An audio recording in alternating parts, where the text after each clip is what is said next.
Ladies and gentleman, ಉಪಚುನಾವಣಾ ರಣಕಣ ದಿನದಿಂದ ದಿನಕ್ಕೆ ರಂಗೇರ್ತಾ ಇದೆ. ಅಭ್ಯರ್ಥಿಗಳ ಆಯ್ಕೆ ಪ್ರಚಾರದ ಅಬ್ಬರ ಹಾಗೂ ಜಾತಿ ಸಮೀಕರಣಗಳ ಲೆಕ್ಕಾಚಾರಗಳು ಜೋರಾಗಿವೆ.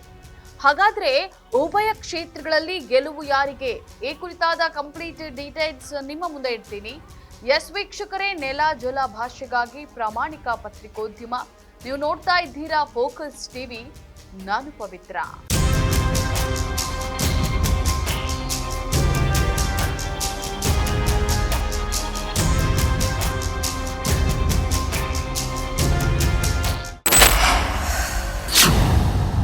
ಬಾಗಲಕೋಟೆಯಲ್ಲಿ ಈ ಬಾರಿ ಪೈಪೋಟಿ ಕುತೂಹಲಕಾರಿಯಾಗಿದೆ. ಇಲ್ಲಿ ಬಿಜೆಪಿಯ ಪ್ರಬಲ ನಾಯಕ ವೀರಣ್ಣ ಚರಂತಿಮಠ ಅವರ ಹೆಸರು ಮುಂಚೂಣಿಯಲ್ಲಿದೆ. ಇದಕ್ಕೆ ಪ್ರಮುಖ ಕಾರಣಗಳು ಏನಂದ್ರೆ, ಬಾಗಲಕೋಟೆ ಲಿಂಗಾಯತ ಮತದಾರರ ಪ್ರಾಬಲ್ಯವಿರುವಂತಹ ಕ್ಷೇತ್ರ. ಚರಂತಿಮಠ ಅವರು ಈ ಸಮುದಾಯಕ್ಕೆ ಸೇರಿರೋದು ಅವರಿಗೆ ದೊಡ್ಡ ಪ್ಲಸ್ ಪಾಯಿಂಟ್ ಆಗುವಂತ ಸಾಧ್ಯತೆ ಇದೆ.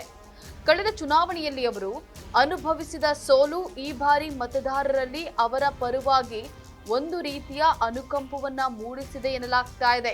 ಇನ್ನು ರಾಜಕೀಯದಲ್ಲಿ ಅನಿವಾರ್ಯವಾಗಿರುವಂತಹ ಆರ್ಥಿಕ ಬಲವು ಅವರ ಬೆನ್ನಿಗಿದೆ.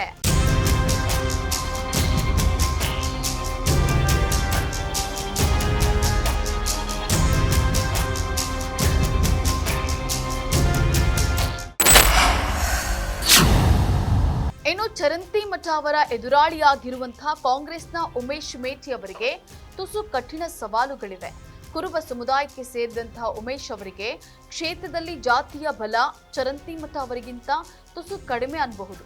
ಅಲ್ಲದೆ ಜನಪ್ರಿಯತೆ ಮತ್ತು ವರ್ಚಸ್ಸಿನ ವಿಚಾರದಲ್ಲೂ ಕೂಡ ಚರಂತಿಮಠ ಅವರಿಗಿಂತ ಮೇಟಿಯವರು ಹಿಂದೆ ಬಿದ್ದಿದ್ದಾರೆ ಅನ್ನುವಂತಹ ಮಾತುಗಳು ಕೇಳಿ ಬರ್ತಾ ಇವೆ. ಇನ್ನು ದಾವಣಗೆರೆ ದಕ್ಷಿಣ ಕ್ಷೇತ್ರದ ಚಿತ್ರಣವೇ ಬೇರೆ ಇದೆ. ಇಲ್ಲಿ ಹಣಬಲ ಮತ್ತು ಕೌಟುಂಬಿಕ ಹಿನ್ನೆಲೆಯ ನಡುವೆ ಪೈಪೋಟಿ ಕಂಡು ಬರ್ತಾ ಇದೆ.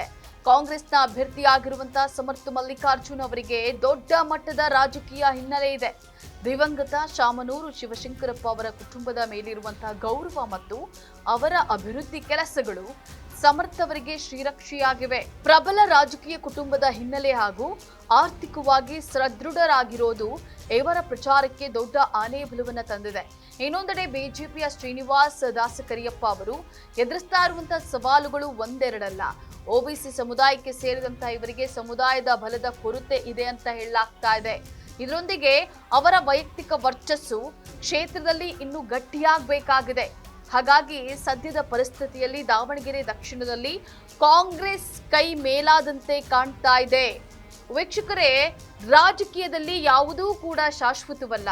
ಕೊನೆಯ ಕ್ಷಣದವರೆಗೂ ಮತದಾರರ ಮನಸ್ಸು ಎತ್ತ ವಾಲುತ್ತೆ ಅನ್ನೋದನ್ನ ಹೇಳೋಕೆ ಸಾಧ್ಯವಿಲ್ಲ.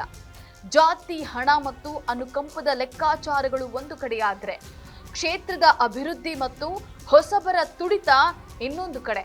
ಬಾಗಲಕೋಟೆಯಲ್ಲಿ ಚರಂತಿಮಠ ಅವರು ತಮ್ಮ ಸೋಲಿನ ಸೇಡನ್ನ ತೀರಿಸಿಕೊಳ್ತಾರಾ? ದಾವಣಗೆರೆಯಲ್ಲಿ ಶಾಮನೂರು ಕುಟುಂಬದ ಪರಂಪರೆ ಮುಂದುವರಿಯುತ್ತಾ ಅನ್ನೋದೇ ಚುನಾವಣಾ ಫಲಿತಾಂಶ ಬಂದ ನಂತರ ಗೊತ್ತಾಗಬೇಕಾಗಿದೆ.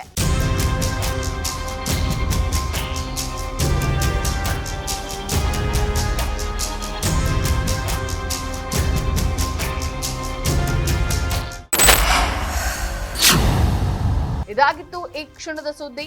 ನೆಲ ಜಲ ಭಾಷೆಗಾಗಿ ನೋಡ್ತಾ ಇರಿ ಫೋಕಸ್ ಟಿವಿ.